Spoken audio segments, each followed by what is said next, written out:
Para dar mais visibilidade às produções no formato documentário, a Associação Brasileira de Documentaristas estabeleceu o dia 7 de agosto como o Dia do Documentário. O momento é de otimismo para a produção audiovisual brasileira, com inúmeros editais de incentivo a novos projetos na área, como o Programa Brasil de Todas as Telas, que viabiliza produções com recursos do Fundo Setorial do Audiovisual. Esse é o tema do Viva Voz de hoje, que está no ar pela rádio e pela TV Univale. Hoje comigo, o acadêmico de jornalismo Lucas Rosa. Oi, Lucas. Boa tarde, Liz, e boa tarde a você de casa, curtindo Viva Voz aqui pela rádio e também pela TV Univale. Lembrando que você pode e deve deixar a sua sugestão, dicas, o que você quer ver aqui no programa, alguns comentários também.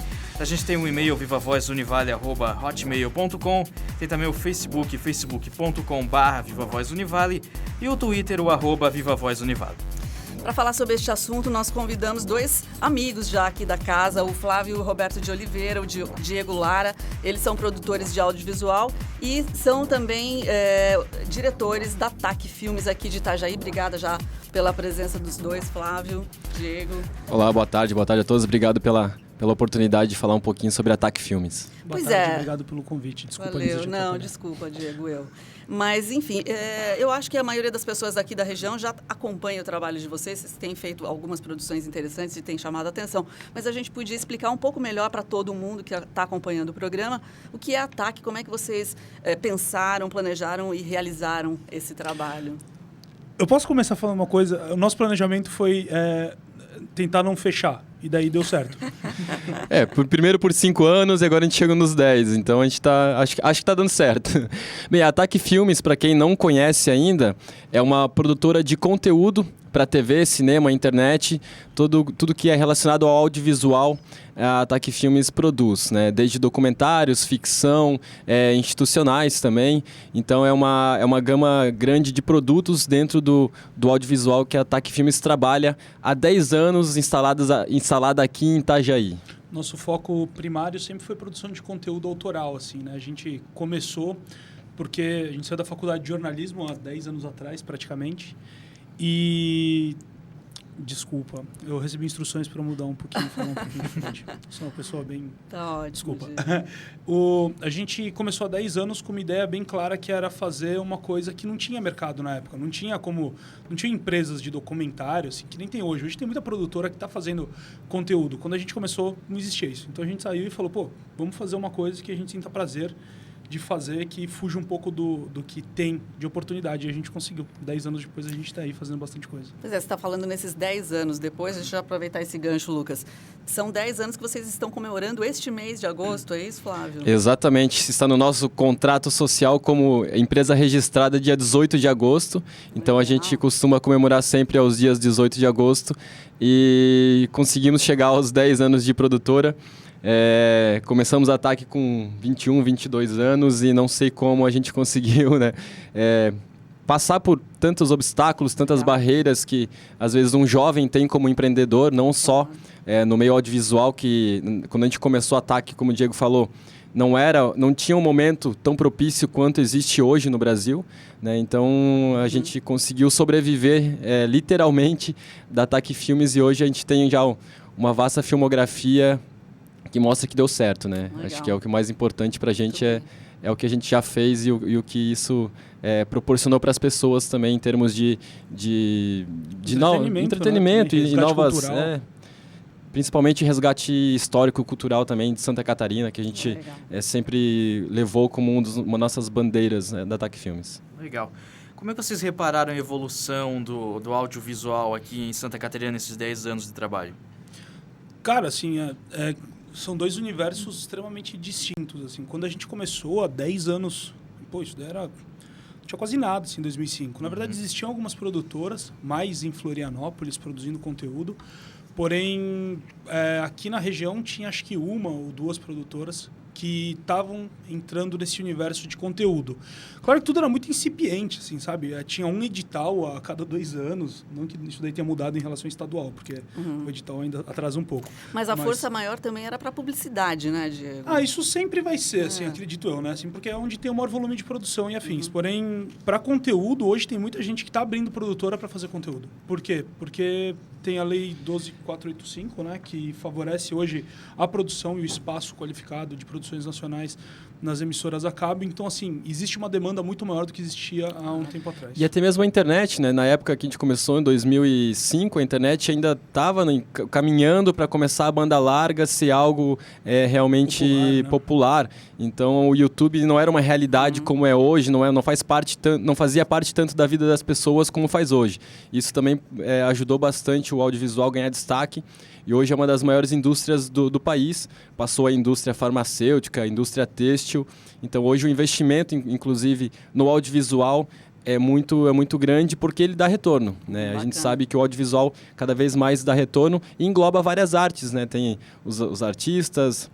a atriz, músico, cenógrafo, escritor, e por aí vai, né? Uma indústria criativa muito grande que tem envolvimento direto com a produção. Você lembra do YouTube? Uma informação que eu há pouco ainda confirmei. O Brasil é o segundo país consumidor do YouTube do mundo, gente. Então, olha só que bárbaro esse cenário. É a mesma coisa. A gente está em segundo maior mercado, com 2,2 milhões de usuários. E o Netflix hoje... também divulgou que vai ter uma série exclusiva brasileira, que é a primeira série feita no Brasil do Netflix. E não só isso, está se criando uma discussão pesada para ter conteúdo qualificado no Netflix. E janelas de conteúdo independente obrigatório, como existe na TV a cabo hoje, também para o Netflix e outras plataformas VOD, né? Interessante. Ou seja... A política nessa área acabou ajudando bastante, né? Mas eu queria focar um pouquinho no tema inicial da nossa conversa, que é o documentário. Eu sei que vocês são craques nisso também. Então, para começar, como é que vocês definam para nós um documentário, para todo mundo ter as mesmas bases e a gente conversar em cima disso? Assim, em teoria, documentário é contar a realidade. É se apresentar um aspecto da realidade. Apesar de quando você liga uma câmera e você começa a apresentar esta realidade, automaticamente ela vira uma grande ficção, porque as pessoas tendem a mudar e assim por diante. Mas só que, na teoria, assim, a maioria das pessoas que escrevem sobre afirmam que documentário é a arte de contar a realidade. Você tem que ser autoral, necessariamente. Ao contrário do jornalismo, você não precisa ser... você não precisa ouvir os dois lados, você pode necessariamente pegar uma bandeira, levantar, e isso é muito legal porque automaticamente você está criando um público, você está definindo um nicho, você está conversando com um público que às vezes não tem voz e assim por diante. Então, assim, o documentário eu considero, pelo menos como documentarista, como diretor, eu acho que ele é uma baita de uma ferramenta social, assim, porque ele, antes de ser entretenimento, ele serve para ser uma janela da realidade. Às vezes a gente vê no documentário de forma artística uma realidade que a gente não conseguiria ter talvez a clareza ou talvez uma visão tão límpida para você enxergar aquilo ali. Ele te traz uma nova visão sobre o mundo. Em produções cinematográficas, de áudio, de audiovisual, eu tenho uma dúvida assim, quando tem a nomenclatura de curta-metragem e longa-metragem, o que exatamente é um curta e um longa? Tem um limite específico que tem que ter, não pode passar de tanto tempo, ou algum esquema de produção? Não, existe uma normativa da Ancine, Agência Nacional do Cinema, que coloca curta-metragem até 15 minutos, média-metragens de 15 minutos a 70 minutos e longa-metragem acima de 70 minutos de duração.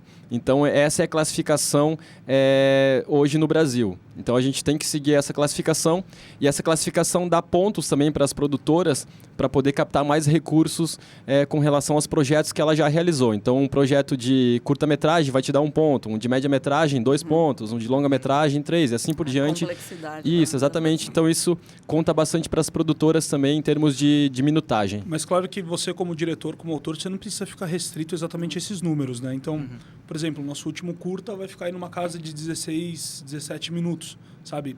Então, assim, ele tem uma janela boa de circulação de festivais, porque a maioria dos festivais cria uma abertura para você colocar, às vezes, curta-metragens maiores, e as emissoras também.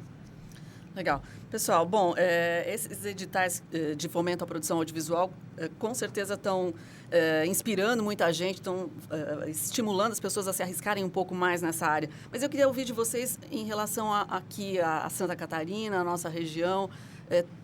Está tendo também algum tipo de incentivo a essas produções? Na verdade, existe uma briga muito grande, principalmente com o governo do estado, porque existe um edital que já é clássico no estado, já há mais de 12 anos, se eu não me engano, E esse edital já sofreu várias baixas ao longo desse tempo. Alguns anos que não foi lançado, alguns anos que foi lançado e foi pago somente um ano depois. Então, geralmente, no estado de Santa Catarina é bem complicado. Está uma briga muito grande nesse momento, inclusive, porque foi lançado um edital com suplementação da Ancine, que é um edital também que eles lançaram para colocar mais investimento nos estados. Só que o estado, em vez de lançar os 3 milhões que tinha no ano passado, lançou um pouco do estado e o restante da Ancine. Ou seja, eles diminuíram a verba que o estado colocou. E a briga dos produtores hoje é que se mantenha pelo menos os 3 milhões que o estado já tinha colocado, para a Ancine colocar mais 1,5 em cima de cada milhão que o estado colocar. Fizeram uma jogadinha. Então é uma briga muito grande, o estado sempre tenta diminuir os recursos e a produção não pode esperar por isso, né? A gente parte do princípio de que a gente não o estado não é obrigado a dar esse incentivo. Claro que já existe, muitos produtores fomentam o mercado, cria novos profissionais, mas a gente também parte do princípio de que isso não é tão necessário, a gente procura buscar outras janelas e alternativas. E claro que assim, tem um grande problema que é vocês sabem, lidam com artistas constantemente, com músicos e afins. Infelizmente, em Santa Catarina, eu falo Santa Catarina porque é a realidade que a gente vive, porque quando você abre algumas outras janelas, você vê que existe um respeito um pouco maior. Parece que o poder público, seja municipal, estadual, ele acaba dando migalhas para os artistas. Assim. É sempre aquela visão, eles não conseguem enxergar que, pelo menos na parte do audiovisual, e a gente fala isso por ser nosso universo, é negócio, sabe? Gera recursos, indústria, gera dinheiro. É uma indústria. A gente está contratando gente e, cada projeto que a gente faz, a gente está injetando milhares de reais no município em retorno de impostos, assim, e as pessoas às vezes não enxergam isso, porque elas acham que não, são aqueles malucos que ainda estão... Eles, né? Não aqueles malucos isso. Que fazem filme, não é bem assim, a gente antes de tudo, é empresário, não tem que pagar Mas conta. vocês já emplacaram alguns editais desses, né? O que vocês já conseguiram de resposta de apoio público e que deu certo, vocês conseguiram produzir? É bem legal ressaltar que no início da TAC Filmes, quando a gente realmente quis fazer o nosso trabalho autoral, a gente contou com a Lei de Incentivo à Cultura de Itajaí, né, que foi muito importante para o nosso começo, nos abriu portas, janelas e um mundo para a gente conseguir ter um recurso mínimo que seja. Naquela época era menor do que hoje ainda é disponibilizado, mas nos abriu a possibilidade de trabalhar com isso. Claro. Então, para a gente, na nossa história, foi bem importante. E até hoje a gente utiliza essa lei para criar novas oportunidades de negócio mesmo, assim, para criar coisas novas, né? Exatamente. E, mais recentemente, a gente foi contemplado com o Fundo Setorial do Audiovisual, numa linha destinada à TV aberta e fechada. Então, a gente foi contemplado, foi a primeira produtora do estado a ter uma série documental contemplada nesse grande edital, que hoje é o que fomenta e o que move o Brasil na área audiovisual. Só no ano passado, 1 bilhão e 200 mil foram injetados por esse fundo. O que é esse fundo? Ele são recursos de impostos relacionados ao setor audiovisual, ou seja, um grande canal, por exemplo, paga imposto para ter a sua comercialização e tudo mais. Esses impostos vão para esse fundo que gere e faz essa distribuição para os produtores, que depois retorna um pouco do investimento em vendas e licenciamentos, volta para o fundo, e isso é um círculo vicioso que cada vez tem mais recurso. Né? Virtuoso. Calma, cuidado com as palavras. As palavras são perigosas. Muito bem. Vocês têm noção de quantos trabalhos você já 6 milhões. Não, sério, quantos trabalhos desses 10 anos? Seria bom, né, cara? É sério. Não é de reais, de trabalhos. 6 milhões de trabalhos já? Não temos uma noção. Eu nunca parei para contar. Não, nossa filmografia oficial hoje está acho que em 26 filmes. E com os projetos do resto do ano, a gente vai chegar aí perto dos 30.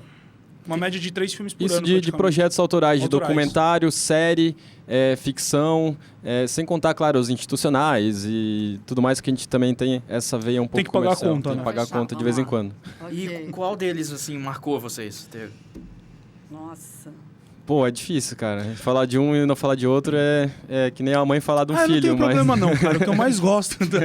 Cara, eu gosto... Não, mas sim, tem alguns que marcaram bastante. A gente fez... Vai falar um que eu sei. Eu já sabe, né? A gente fez um filme em 2009 que a gente era mó moleque, assim, e foi... Era mó moleque, tipo, 2009. Nossa, faz tanto tempo. A gente continua. Mas a gente... agora que a gente tá idoso, tem uma é... barba branca. A gente foi pros Açores fazer uma série pra Globo RBS. E a gente ficou um mês viajando pelos Açores, praticamente com tudo pago, fazendo um filme que ficou do caramba, assim, sabe? Pô, particularmente um dos filmes que eu tenho mais carinho. E recentemente a gente foi lançar o filme em Portugal, em 2013. E daí lá já surgiu uma oportunidade de fazer um outro filme para Portugal, que a gente está voltando para lá agora para lançar. Então, assim, a gente virou meio que açoriano honorário e para mim é um dos filmes que eu mais gosto. Ganhamos a chave dos Açores, de algumas ilhas, nem todas por enquanto. Flávio, eu não vou deixar você não falar deixa ele falar, não, seu Lisa. escolhido, porque a gente tem que fazer um intervalo. Claro. Depois eu quero saber tudo sobre essa nova produção em Portugal e esses novos planos aí da TAC Filmes depois do intervalo.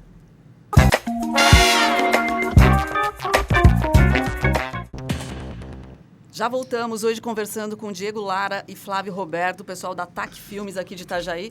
A gente está puxando o gancho aí do Dia do Documentário e falando um pouco sobre a produção audiovisual aqui no Brasil. Muito bem, pessoal. Recentemente vocês estão com um projeto da Catarinense Como Você, uma minissérie, né, pro SBT Santa Catarina. Conta um pouco dessa história aí, como é que surgiu essa parceria? Então, a segunda temporada já do Catarinense Como Você. É uma série que é muito legal porque a proposta do SBT... O SBT é uma emissora super familiar, assim, eles têm essa pegada super alegre. E eles convidaram a gente para criar uma série, junto com eles, que contasse a história de superação de catarinenses.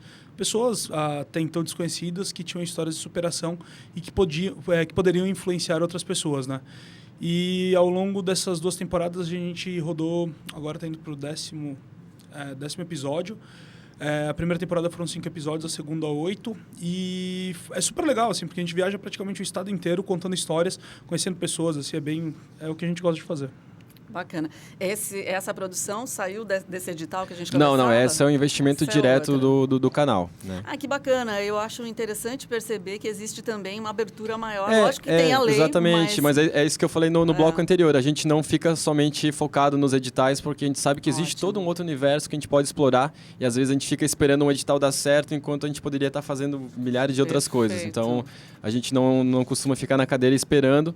Então, cada vez mais projetos estão acontecendo de formas diferenciadas. Legal. Né? Mas já que você mencionou esse que é novo, então vai sair uma série nova com formato esse é aprovado no Fundo Setorial, já em parceria também com o SBT. Ele é chamado A Cara do Futuro, que é um projeto de 13 episódios de 26 minutos cada um, que a gente vai rodar o Brasil inteiro, mostrando cases interessantes de tecnologia e inovação em diversas áreas, como saúde, economia, games, internet, enfim, diversas áreas que estão atuando na inovação tecnológica no Brasil. Quebrar um pouco essa imagem de vira-lata que o brasileiro tem de falar que, não, aqui não tem nada de bom, tudo que é bom vem de fora. Tem muita coisa que a gente faz aqui que a gente exporta. Tecnologias criadas aqui, ideias criadas aqui que vão para fora. Tá, gente, e de onde vem essas pautas? Isso já era abordagem definida no projeto para isso ou não? Como é que surgiu? Uma proposta nossa. Geralmente a gente leva as propostas, né?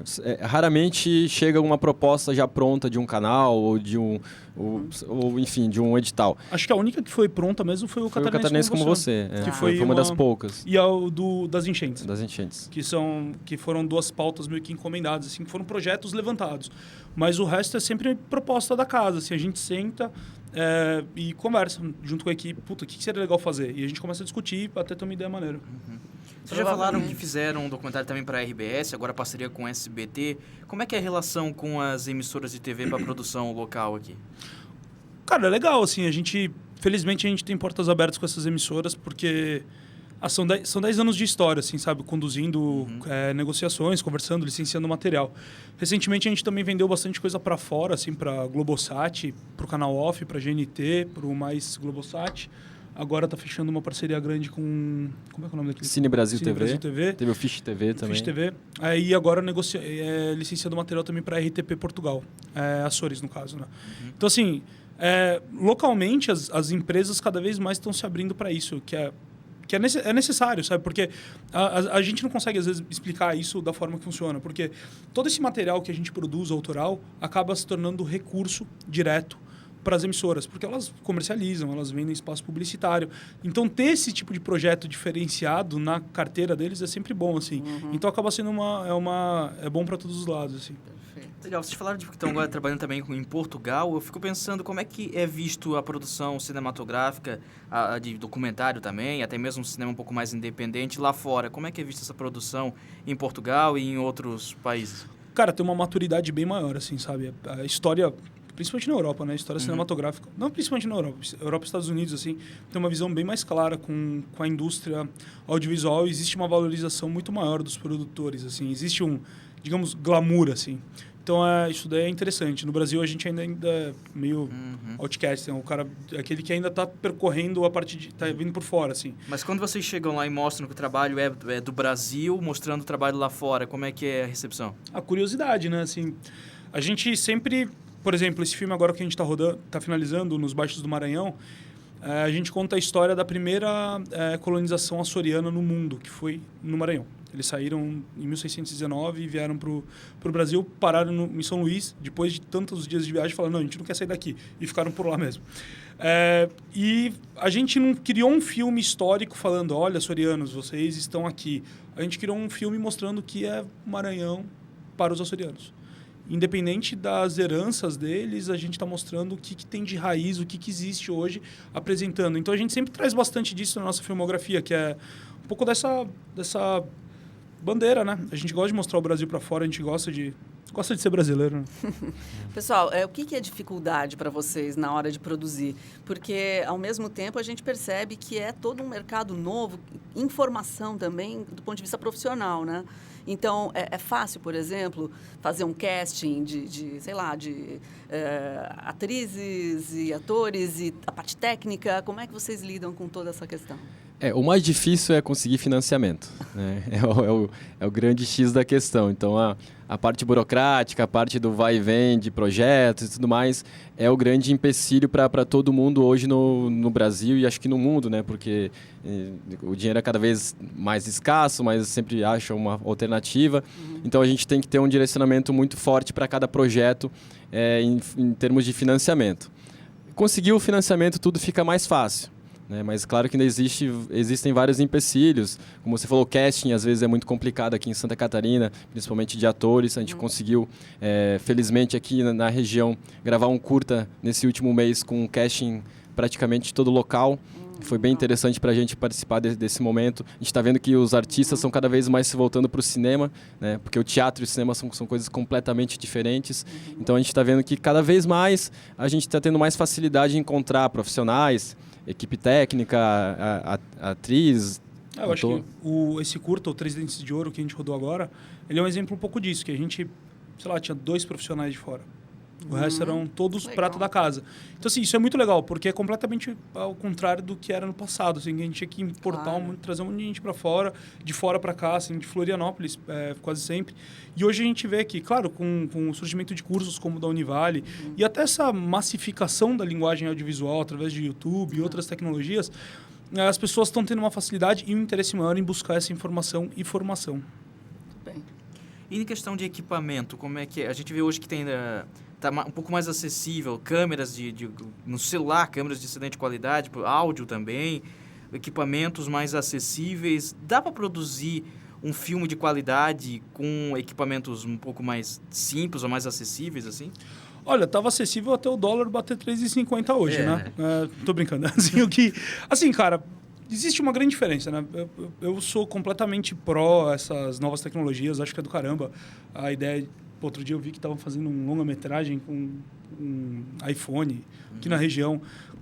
Dá para fazer? Dá. Só que isso daí não pode ser desculpa para fazer um trabalho meia boca, assim, sabe? Porque você vê que muita gente está fazendo uns trabalhos muito legais não fora. Pode ser muleta, né? Não pode ser muleta, né? Não pode ser uma justificativa.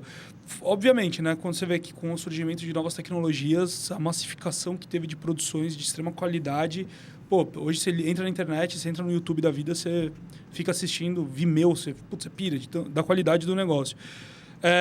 Acredito que sim, assim, mas obviamente as emissoras grandes ainda têm um padrão de qualidade obsceno e que cobram, obviamente, uma qualidade maior, que talvez a gente não consiga atingir mais com tecnologias intermediárias. Eu acho que depende de tudo do que você quer mostrar, da forma que você quer mostrar e para quem você quer mostrar, né? Então, hoje em dia te dá a possibilidade de várias linguagens e vários públicos diferentes. A gente trabalha basicamente com TV e cinema. Então, a gente vai buscar um material de mais qualidade, uma equipe técnica boa, um padrão interessante de equipamentos para trabalhar, porque é uma necessidade que a gente tem do nosso cliente, do nosso público e uma linguagem que a gente quer transmitir. Mas claro que para a internet e para outros meios de comunicação existe também espaço para todas as linguagens e todos os tipos de equipamentos, desde que seja feito, né, com qualidade, com e com um pouco de noção daquilo que você está fazendo, né? Acho que é o mais importante de tudo. Mas, cara, você vê assim, tem muita coisa hoje,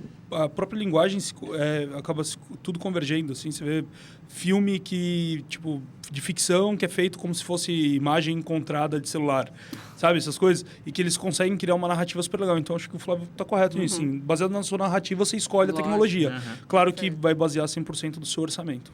Sempre. Tá, você falou de público. E o público? Como é que vocês estão observando o público local mesmo, né? Vocês acham que as pessoas estão absorvendo, estão ligadas nas produções locais? Como é que vocês estão vendo a reação das Hoje eu cortei o cabelo. E a mulher cortou meu cabelo, ela ganhou uma camiseta ontem num filme que a gente fez e ela não sabia que a gente fazia filme. E ela já tinha visto o filme e ela pirou, cara. Sim, tipo, então, assim, é uma brincadeira, esse filme é um exemplo claro de que todo mundo está ligado. A gente fez um documentário chamado Restrito, que é sobre o localismo na Praia da Atalaia e o surf, enfim, na região. E o resultado é absurdamente interessante, porque a gente está num lugar conversando e a gente escuta alguém falando do restrito, ou passa na rua alguém está falando do restrito, ou alguém vem falar com a gente, pô, vocês não fizeram restrito? E é legal porque ele passou numa TV nacional, né, no canal Off, então assim, é muito legal que ele abriu portas. Mas, no geral, assim, ainda é meio restrito. Assim, não, mas é real. Que, tipo, infelizmente, as pessoas não saem, às vezes, de casa para assistir um filme independente num cinema local ou numa mostra. Ainda é uma coisa muito de nicho. Principalmente produção de curta, até documentário, assim, infelizmente. Mas claro tem que chegar até eles. Tem que chegar a eles. Exatamente. É cada vez mais passivo o público, né? O que cada vem vez mais com outros conteúdos, por exemplo, na TV fechada e tal, com certeza é absorvido plenamente, sem... A gente tem um documentário que até virou meio que uma piada, assim, interna. A gente tem um documentário que a RBS, em 2010, chegou pra gente e falou assim: vocês têm 10 dias, 15 dias para fazer um filme. A gente fez. E esse é o documentário que a gente mais vende hoje, que é um filme ambiental e que toda vez que ele passa em todos os canais, ele foi vendido acho que por uns 5 canais, toda vez que ele passa, a gente recebe um monte de e-mail de pessoas falando: nossa, que lindo, a gente adorou. Então, assim, é muito essa coisa. Existe uma recepção variada do público. Pessoal, tempo esgotadíssimo. Mas já? É assim. Mas a gente quer agradecer vocês. A gente conversou com o Flávio Roberto, com o Diego Lara, da TAC Filmes. Parabéns, né? 10 anos de TAC. A gente que queria agradecer porque, assim, Lisa, vocês, a Univale, e agora você, Lucas, bem-vindo. Vocês sempre ajudaram a gente, vocês sempre apoiaram, assim, as nossas produções. Então, assim, agradecer porque vocês necessariamente fazem parte, não só da nossa história como TAC, mas também da nossa história como acadêmico. Muito obrigado por tudo que você ensinou pra gente, Lisa. Imagina. Isso aí, assina embaixo. Espero que isso possa valer nota. Você já passou dessa fase. Cara. Valeu, gente. Brigadão. A gente fecha aqui, né, Lucas? É isso aí. Mais uma vez, muito obrigado pela sua companhia. Esse foi mais um Viva Voz. Suas ideias em alto e bom som.